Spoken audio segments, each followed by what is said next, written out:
ഇത്രയും സ്നേഹം കിട്ടിയ ഒരു മണവാട്ടി വേറെയില്ലല്ലോ, ഇത്രമാം ഭാഗ്യമേറിയ ഒരു മണവാട്ടി പാരില്ലല്ലോ.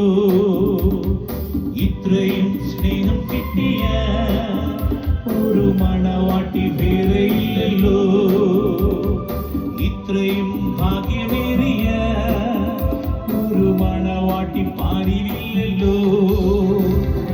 ഇനിയും കുറഞ്ഞൊന്നു കഴിയും നേരം വരുവാനുള്ളവൻ വേഗം വന്നിടും. ഇനിയും കുറഞ്ഞൊന്നു കഴിയും നേരം വരുവാനുള്ളവൻ വേഗം വന്നിടും. മധ്യാകാശത്തിങ്കൽ മണിപ്പന്തലിൽ മണവാട്ടി സഭയുടെ വേലി നടക്കും. മഹിമയിൽ വാഴുന്ന മണവാളനായി മാലിന്യമേൽക്കാതെ നാം ഒരുങ്ങി നിൽക്ക.